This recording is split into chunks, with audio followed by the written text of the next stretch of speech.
इथे फक्त दागिने नाही तर पिढ्यानपिढ्यांचा विश्वास मिळतो. परंपरेची झळाळी आणि विश्वासाची खात्री.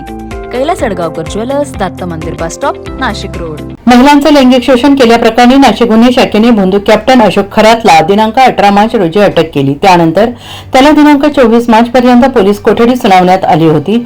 आज मंगळवारी त्याची कोठडी संपत असल्याने त्याला नाशिक सत्र न्यायालयात दुपारी 3:50 हजर करण्यात आले. यावेळी सरकारी वकील आणि खरातच्या वकिलांनी जोरदार युक्तिवाद केला आणि त्यावेळी पोलिसांनी 7 दिवसांच्या पोलीस कोठडीची मागणी केली आहे. त्यानंतर न्यायालयाने 5 दिवसांची पोलीस कोठडी सुनावण्यात आली आहे.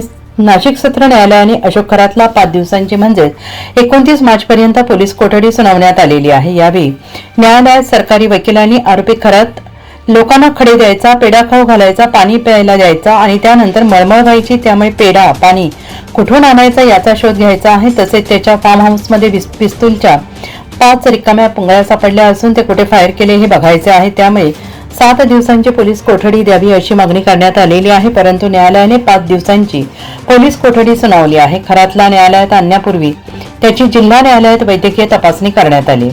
त्यानंतर त्याला कडेकोट पोलीस बंदोबस्तात न्यायालयात हजर करण्यात आले.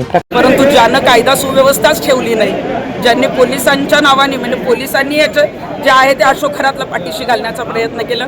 ज्या महिलांचं काम करतात त्यांनी पीडित महिलांना बाजू न घेता अशोक खरातला वाचवण्याचा प्रयत्न केला. आणि मग तिथं कसलं कायदा सुव्यवस्थेचा प्रश्न.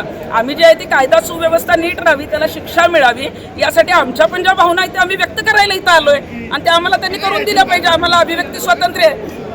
कोर्टातून जे आहे ती त्याला पुढे जे काय ते पोलीस कस्टडी वाढवून मिळेल. परंतु महाराष्ट्रातल्या अनेक महिलांची इच्छा आहे की 500हून अधिक महिलांबरोबरचे व्हिडिओ जे आहेत ते समोर आलेले आहेत.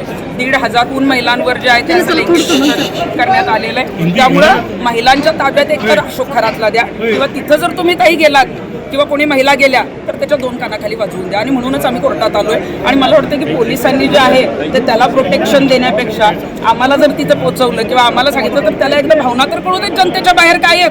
त्याने ज्या पद्धतीनं केलं, मी आता ईशानेश्वर मंदिरात गेले होते, तिथल्या गाभाऱ्यातली काळोखातली जागा सुद्धा त्यांना लैंगिक शोषण करायला सोडली नाही. देवाला माणूस हा घाबरला नाही.